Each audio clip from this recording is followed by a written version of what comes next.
Capitalism! Isn't it great? Every year, in celebration of this great social movement, we all exchange gifts to try and stave off the brutal symptoms of seasonal affective disorder. I've already made my Christmas list. This year in my stocking, I hope to receive some heavy-duty knitting needles and a large amount of body moisturiser. But I know a lot of people out there are stuck in their ways. Most years, your common or garden variety wargamer would simply order a pork-scratching advent calendar to open throughout December before rushing downstairs on the morning of the 25th to unwrap the 1.5 kilogram tub of beef gravy mix under the tree. Then, after the King's speech, engaging in the traditional Christmas discussion of whether Games Workshop's seasonal plushie is a threat to human life. But what if you wanted to change it up? After all, given the age of most people watching these videos, you might not have many years of Christmases left. To that end, I have prepared a special treat for you where I cruelly try and separate you from your hard-earned money. You can think of this video like a really gnarly looking hobby shop that you've never been to before that you want to nip in and check out without making eye contact with the weird owner or getting that sticky stuff on you when you push the door handle. Unlike that hobby shop, there won't be ketchup packets littering the floor when you walk in, and I won't be sleeping out the back in the storage room in a bed made out of suspiciously small bones. These listings are presented without any sponsorship. I'm not taking a cut of any purchases you make. I'm just trying to give you gift ideas that you can give your friends and families before you go ahead and buy it for yourself, because the last time they used online shopping, they signed up for a year's Amazon Prime by accident. The companies involved probably don't know me, and as usual in these videos, I'm taking no responsibility for any physical, financial or mental damage you may incur in the next few minutes. Also, you might notice that there are no Games Workshop products on this list. If you are watching this video, you are well aware of the small indie company called Games Workshop, and sticking their products in is going to be like telling a contestant on Strictly Come Dancing to try and sleep with their dance partner. It's going to happen eventually despite all the verbal denials. If you like them, go get a print from Warhammer Art or a box of Warhammer Heroes. If not, then pour yourself a nice pint of Bailey's, dip that mince pie into it, and carry on watching regardless. Dice Men, the book. If you're really, really old, you'll probably remember that Games Workshop was founded by Steve Jackson and Ian Livingstone before merging into the miniatures and wargames company we know today. This book takes you through the early years of their development with some fascinating stories, including how they started the Fighting Fantasy license. Despite its large size, it was a surprisingly quick read due to all the artwork, photography and scanned period flyers of the times. It's also not the largest book on this list. That place goes to Talking Miniatures, the book. I suppose technically it's 2 books. Also, as a sequel to Dice Men, Talking Miniatures takes you through the years of Games Workshop from the first edition of Warhammer Fantasy Battle into the noughties through the medium of interviews with all the big hitters of the time, like the Perrys, Jervis Johnson, Andy Chambers, Rick Priestley, Mike McVeigh, and loads more. Also, if the last 2 items piqued your interest, Jordan Sorcery and Filmed Egg Miniatures on YouTube host various interviews with former staff, so you can get a sneak peek into their minds before you get started. The links are in the description below. But what if you want to look forwards and support one of the hottest new companies on the traditional gaming block? Then you could buy Mork Borg, the role-playing game. I typically find the most creative and inventive settings in the current traditional gaming sphere are indie role-playing games. I don't even play them, but I still get a lot out of reading them. These can bypass the cost and need for smooth rules that a board or miniature game needs, and focus on design and setting instead, leaving people's imaginations to fill in the rest. The first one, and the big one, is Mork Borg. This one is hot on the list for indie RPGs due to the incredibly striking design. It's brutal and not for the faint-hearted, but if you like grimdark, then Mork Borg has it in spades. Never has being a weird creep been so stylish. Talking of grim, this next one is an interesting little book I picked up this year. The Book of Gaub RPG supplement. The Book of Gaub is a really nicely bound hardback book with major horror vibes. Think of it like a pocket-sized Necronomicon mixed with a dark sorcerer's spellbook. It's kind of like a book you could fit into any role-playing setting, so if you're wedded to one particular system, you can still use the information provided. If you enjoy owning and reading these, which I do, these will be great little gifts to pick up, read a little bit and put down, so that you too can be inspired to carry out your next series of killings. But how are you supposed to use these books without the proper tools? Chessex Vortex dice. You're probably already aware of the need for dice, and you are also well aware that they can be purchased from any gaming shop literally anywhere. However, as our age reduces our eyesight, we have to rely more on black on white and white on black. However, no more. Try out the Vortex dice series from Chessex and watch them sear the results of your latest combat directly onto your retinas. I recommend 12mm for anyone with regular sized hands using them en masse, but if you're feeling saucy or really can't see anymore, a 16mm version is available. And if you're looking for somewhere to store them, try a gaming dice holder.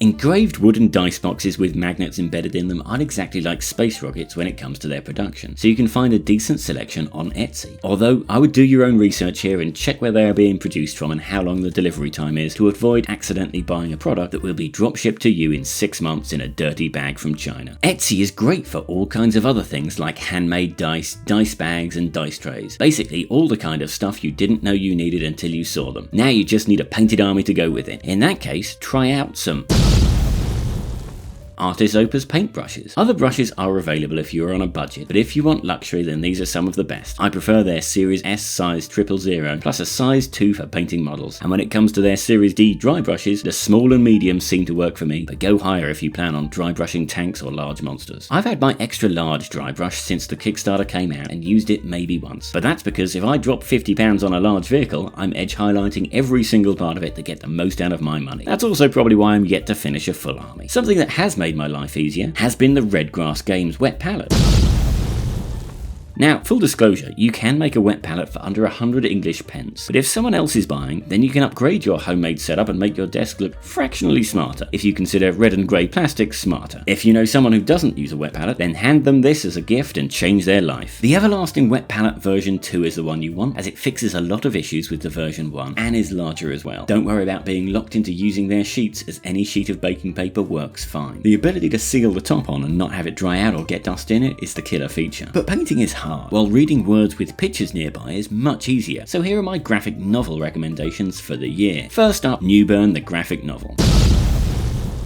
It's about a private detective for the crime factions in New York and all the madness that involves. You really should read this before it gets picked up and turned into a TV show so that you can sit around and tell everyone that you've read the source material and it's far superior. Unless it's like The Boys, in which case the TV show is better, in which case I suggest you just keep it to yourself. If you fancy something lighter, try Monkey Meat the graphic novel. If you like the dark and satirical universe of the 41st millennium, you might be surprised why I'm about to recommend Monkey Meat. Visually, it's completely different, but once you start reading, you'll get a taste of the black humour and come to enjoy its tales, coincidentally also set on an island in the grip of extreme end-stage capitalism. As an anthology, you can just pick it up and put it down as much as you like, although it's an easy read, so you'll probably just down it in one go like a delicious can of the aforementioned meat. If you're glued to your chair after reading those, you might need some atmosphere, in which case, try some Gametee gaming candles. Gametee are the retro gaming company I wish I owned. Vintage D&D, Mario and Zelda designs mash up alongside Kate Bronte and Jane Austen artworks, with vintage game pieces, dice, cushions, pens and wands sprinkled over the top like the kebab meat over my Friday morning bag of chips. You could probably use this as a one-stop shop for all your gaming needs, or just send the link to a family member with the instructions to buy anything in your price range. I particularly like their range of gaming candles, and after doing a test against the range of official branded Games Workshop candles, feel confident that Gametees are the superior product. Just keep them away from the bunch of dried leaves you might have on your hobby bench, because next up is the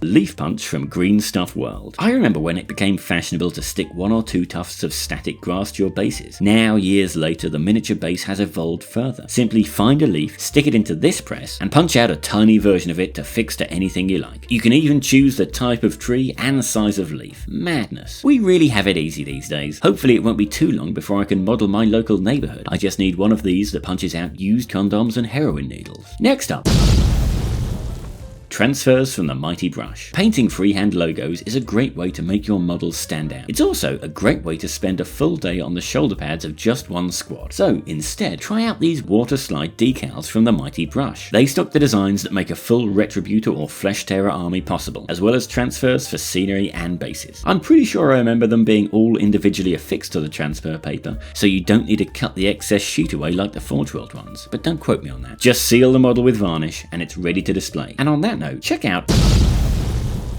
a display plinth from Taro Modelmaker. One of the issues with modern game design is that the newer, larger models overshadow the classics hidden in your display case. However, you can fix this glaring oversight by mounting your Anvil of Doom or Steam Tank on an appropriately sized display plinth from Taro Modelmaker. They offer shapes like round and square, alongside a hex design if you have a Battletech Atlas mech you want to show off to your friends and family. He also runs a line of spare parts to customize your models before you engage in the fabled ritual of painting. And if you like painting, try out some nostalgia paints by Warcolours.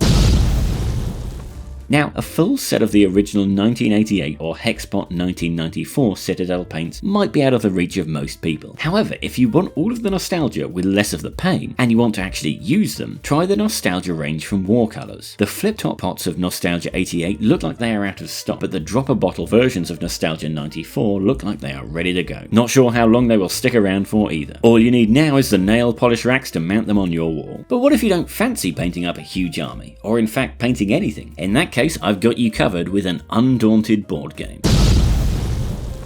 I know what you're thinking, how do I add all of these cardboard tokens and card decks to my painting backlog? Well, you don't need to paint them at all. Undaunted is a great wargame in a box that is super easy to set up and play with a huge amount of replayability. Move your units through the biomes of World War II and shoot the enemy soldiers out of the hand of cards your opponent is holding. Its popularity has led to a number of spin-offs. You can refight D-Day with Undaunted Normandy, crank the player count up to 4 with Undaunted Reinforcements, or try a legacy campaign setting in Undaunted Stalingrad. Their latest release is the Battle of Britain, so you can even plan and foil bombing runs on English cities. You may as well get on board now with these Undaunted board games, because if Games Workshop doesn't license a spin-off in the next few years, I would be mildly surprised. Talking about wargaming again, have you tried 28 the magazine? If so, you might want a t-shirt by 28 Mag.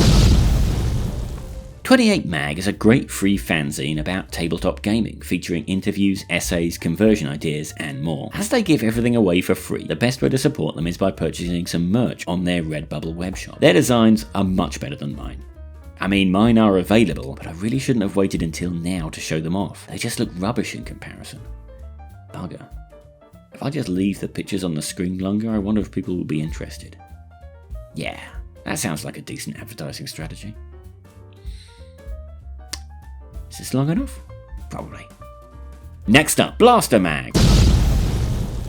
If you love indie games and want to support people to make indie games, then Blaster is the magazine for you. The previous issues had selections of different licensed games from a variety of developers, but it looks like going forward it will concentrate on one game per magazine. The game in the current issue is a western gunfight called Dead by Lead. Interestingly, in December they are promoting a game called Xeogenesis Sliprunners by Gav Thorpe and Andy Chambers. I'm reliably informed that this is a racing game set in their upcoming Xeogenesis universe. Xeogenesis is based on early 90s manga and anime like Appleseed, Dominion, and all the stuff before manga became all about schoolgirl witches and dating simulators. To be honest, I have no idea what it's about these days. Now, if you have any money left after all of those recommendations, our final one should push you over into bankruptcy, because you really can push the boat out with a Geeknson gaming table. Why not get a custom gaming table? You can choose how you want it made, down to the wood, the lining. You can even have LED light strips illuminate the gaming area space and have it delivered with matching chairs. When you are finished, just install the wooden spacers back over the top and use it like a regular normal table. You can use all of that storage space in the middle to pause games in progress and hide your pile of shame. It's almost certainly too much for most people, but if you're going to buy a house anytime soon, you may as well just extend the mortgage and order one of these as well. You should have enough present ideas to get you by until our inevitably botched first contact with the aliens leads us to being turned into a cup of intergalactic bubble tea. If you can think of anything that I've missed, feel free to drop me a message in the comments below. Once again, I have to thank my Ko-fi subscribers who have put up with another non-Oldhammer video from me. Don't worry, hopefully something good will be along shortly. This channel contains all kinds of good stuff from battle reports, unit focuses, and lore videos. Speaking of that, here's one on the Legion of the Damned, and I'll see you next time.